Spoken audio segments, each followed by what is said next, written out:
সেই আমার গুরুদেব বলতে পারেন দেবী প্রসাদ চৌধুরী মহাশয়, তিনি আজকে এই মঞ্চে উপস্থিত আছেন। তাই আমি বলতে চাই, সারা পশ্চিম বাংলা জুড়ে যে অরাজকতা চলছে আপনারা সকলে দেখতে পাচ্ছেন। আমরা কয়েকদিন আগে থেকেই দেখতে পাচ্ছি। কি দেখতে পাচ্ছি? সারা বাংলা জুড়ে, শুধু পশ্চিম বাংলা নয়, পশ্চিম বাংলা ছাড়াও বিভিন্ন রাজ্যে এসআইআর হচ্ছে। এসআইআর এর পুরো কথাটা হচ্ছে স্পেশাল ইন্ডেক্সন ডিভিশন, বাংলায় যাকে বলা হয় নিবিড় ভোটার লিস্ট সংশোধন। সেই কাজটা নির্বাচন কমিশনার করছে। আর আমরা প্রথম থেকে কি দেখতে পেলাম? এই বাংলার মুখ্যমন্ত্রী মমতা ব্যানার্জি তিনি প্রথমে বললেন পশ্চিম বাংলায় এসআইআর হতে দেবে না, এসআইআর হলে পরে আমার তার আগে মৃত্যু হবে। আমি মমতা ব্যানার্জিকে বলতে চাই আর এখানকার জনসাধারণ মানুষকে জানাতে চাই, এসআইআর শুরু হয়ে গেছে, এসআইআর সেকেন্ড ফেজে চলছে। মমতা ব্যানার্জি মরে নাই কো, আর এসআইআর রুখতেও পারে নাই কো। মমতা ব্যানার্জি পশ্চিম বাংলার মানুষের সাথে বিচারিতা করছে, এই এসআইআর নামে বিচারিতা শুরু করেছে। কেন বলছেন আপনারা বিচারিতা? বিচারিতা মানে বুঝতে পারছেন, যখন এসআইআর বলছে হতে দেবে না, তখন বাংলার মুখ্যমন্ত্রী তিনি তার প্রশাসন নিয়ে, তিনি তার লোকজন নিয়ে এসআইআর করার সহযোগিতা করছেন নির্বাচন কমিশনারকে, আর পেছনে বলছে এসআইআর হতে দেবে না। এরকম নাটকীয় ঘটনা সারা ভারতবর্ষে দেখতে পাবেন না, একমাত্র পশ্চিম বাংলাতেই দেখতে পারবেন। তাই আমি বলতে চাই, আপনারা আগে হয়েছে, শুধু এটা প্রথম নয় কো, এসআইআর এর আগে 12 বার হয়েছে।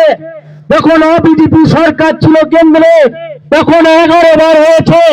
আর যখন বিজেপি সরকার ছিল, অটল বিহারী বাজপেয়ী প্রধানমন্ত্রী ছিলেন, তখন তিনার নেতৃত্বে এই ভারতবর্ষে এসআইআর হয়েছিল একবার।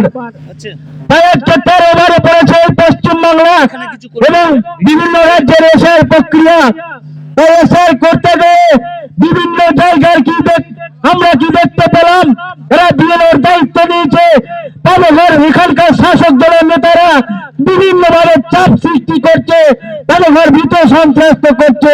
তারা নির্ভীকভাবে বা নিরপেক্ষভাবে তাদের কাজ করতে পারছে না।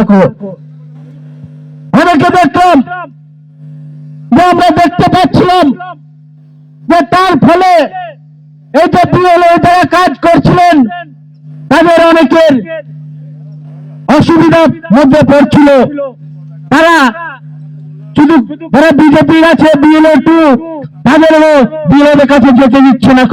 এইরকম একটা পরিবেশ নির্মাণ করেছে এই বাংলার মুখ্যমন্ত্রী পশ্চিম বাংলা জুড়ে। তাই আপনাদের সচেতন করছি, এসআইআর নিয়ে কেউ ভাববেন না কো। বাংলার মুখ্যমন্ত্রী বলছে এই এসআইআর মাধ্যমে মুসলমানদের ঘর বাদ দিয়ে দেবে, তৃণমূল ভোটারদের ঘর বাদ দিয়ে দেবে। আমি এখানকার মানুষকে জানতে চাই, যারা নিরপেক্ষ ভোটার ছিল, যারা বর্তমানে ভোটার হয়েছেন, 2002 সালে যাদের নাম ছিল তার ছেলেরাও আজকে ভোটার লিস্টে বা এসআইআর লিস্টে তারা নাম তুলতে পেরেছেন, কাউরি নাম তো বাদ যায়নি। অনেকে দেখা যাচ্ছে যে সার্ভিস মানে তাদের ডাকছে, কি কারণে ডাকছে? তাদের ভুল ত্রুটির জন্য ডাকছে। আর বাংলার মুখ্যমন্ত্রী আওয়াজ তুলছে এগুলোকে সব বাদ দিয়ে দেবে। আমরা বাদ দেওয়ার পক্ষে নয়। আমি এখানকার লোকাল লিডারদের জানাতে চাই, আগামী দিনটাকে আপনারা লক্ষ্য রাখুন। দেখুন, বাংলায় কিন্তু পরিবর্তন আসন্ন। আমরা বাংলায় 2011 যে পরিবর্তন দেখেছি, সে পরিবর্তন তো কিন্তু আসল পরিবর্তন হয়নি। কিন্তু আমরা 2026-এ সেই বাংলা জুড়ে একটা আসল পরিবর্তন আনবো। সেই পরিবর্তনটা কি?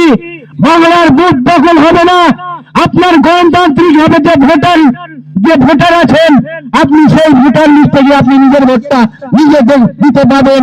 এই একটা আমরা আসল পরিবর্তন আনবো, এটা আপনাদের ঘরে আমি জানিয়ে দিতে চাই, বলতে চাই। আপনারা লক্ষ্য রাখবেন যে এখন গরিব মানুষ 100 দিনের কাজ পাচ্ছে না। কয়েক মাস আগে দেখেছিলাম বাংলার যুবরাজ বিভিন্ন ব্লক থেকে গাড়ি করে কিছু লোক নিয়ে গেছিল দিল্লিতে 100 দিনের কাজে ধর্ণা দেওয়ার জন্য। বলেছিল কেন্দ্র নাকি টাকা দিচ্ছে না 100 দিনের কাজে। আমি বলতে চাই বিজেপি 100 দিনের কাজে টাকা বন্ধ করেছে, আমি বলছি এটা ঠিক করেছে।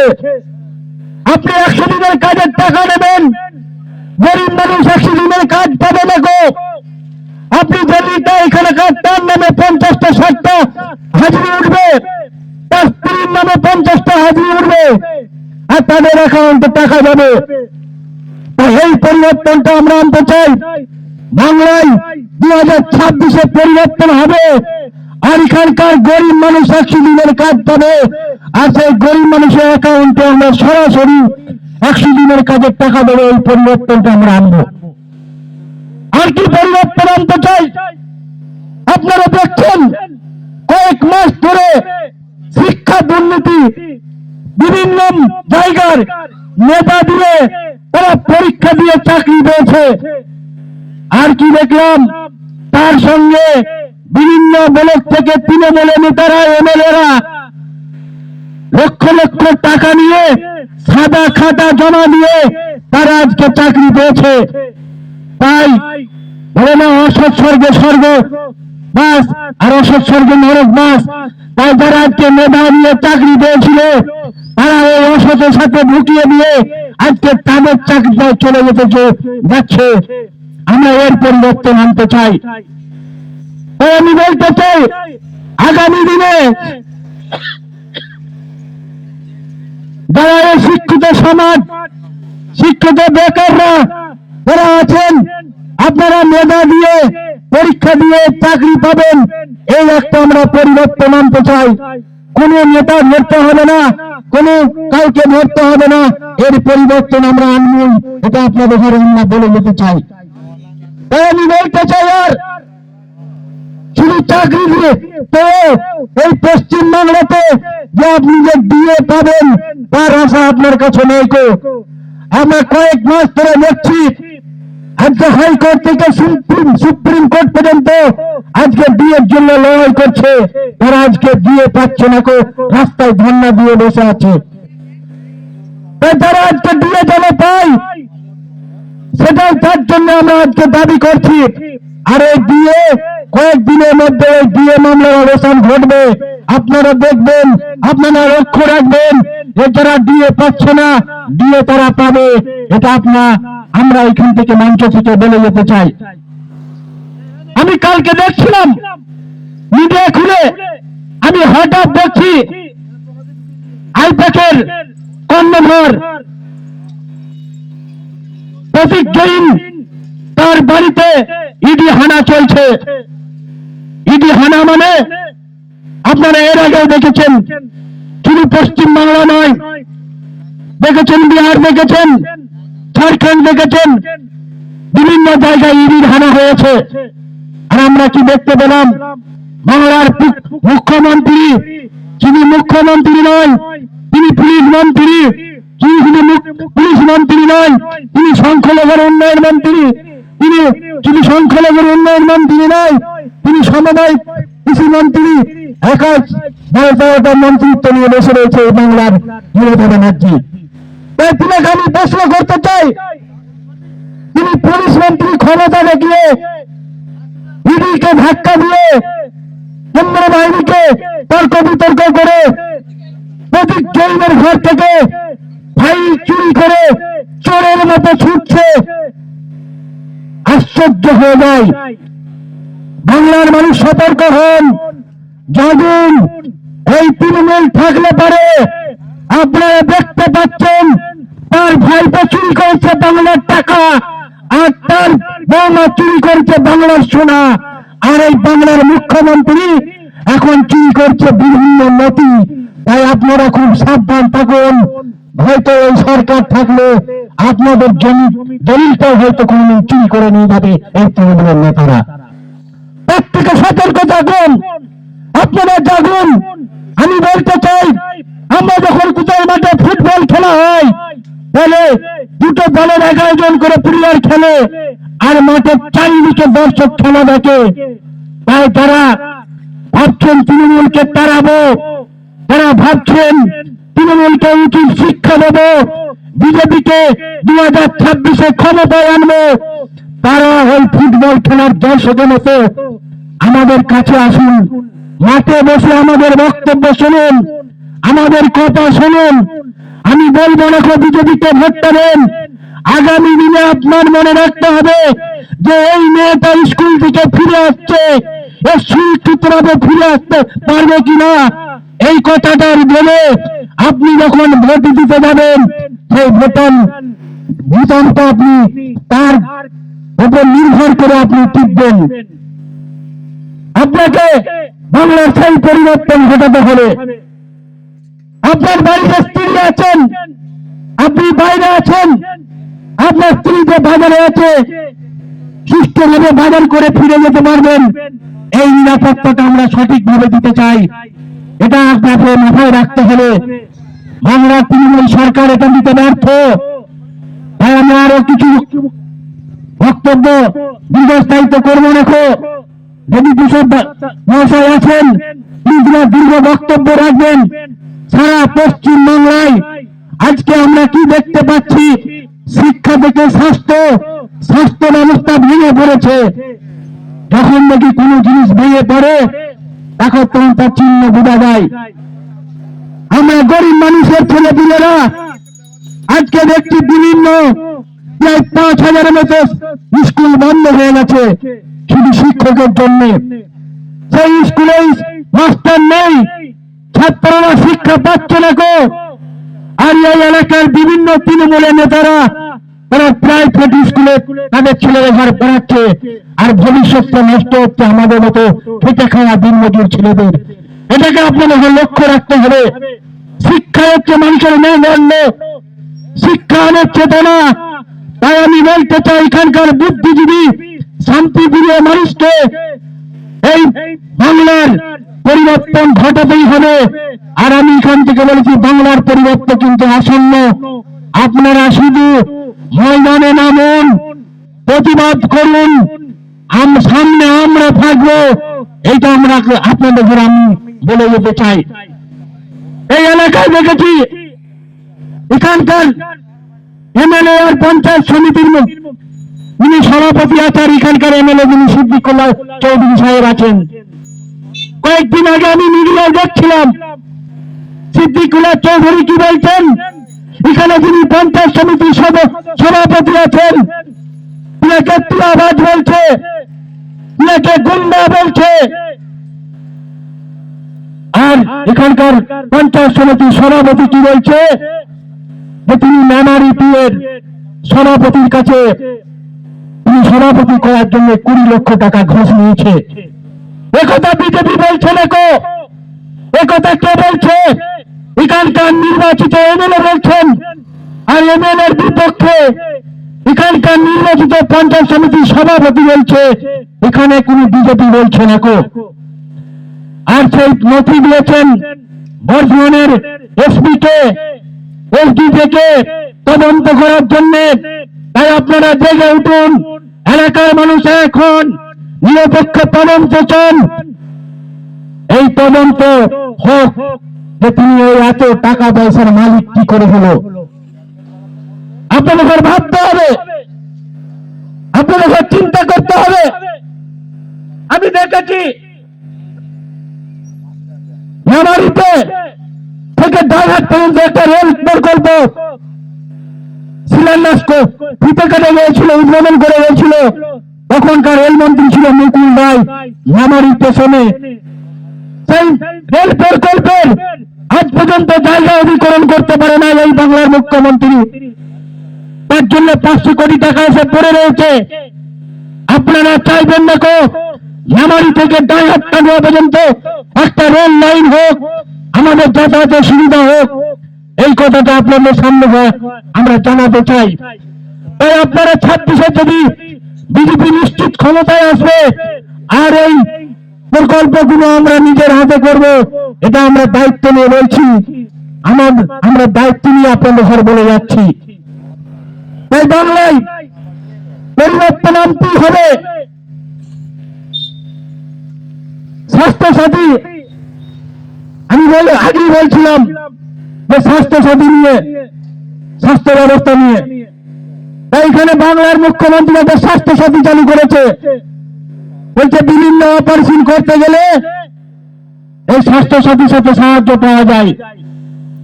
আমি বাংলার মুখ্যমন্ত্রীকে বলছি, স্বাস্থ্য ব্যবস্থা যদি এতই ভালো হয় তাহলে হসপিটালে কেন তার চিকিৎসা হচ্ছে না? স্বাস্থ্যসাথীর তাহলে প্রয়োজন হয় না?